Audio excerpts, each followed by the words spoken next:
I'm working here in Kinstar as a channel management specialist almost 2 years. Start ako dito kay Kinstar since meron ako ditong friend. Ayun, in-invite niya ako to apply.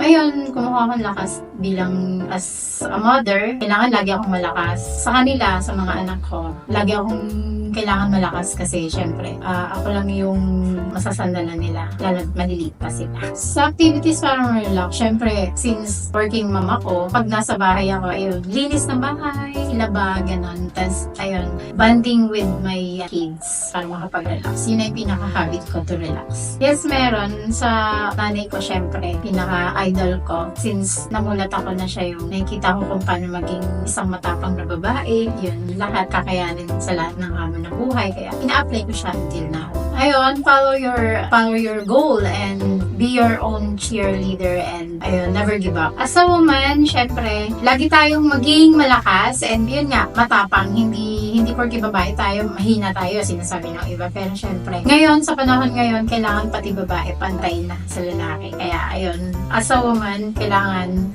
strong. Yung strong personality ng isang babae, meron tayo. Lagi natin yan paninindigan bilang babae. Happy Women's Month!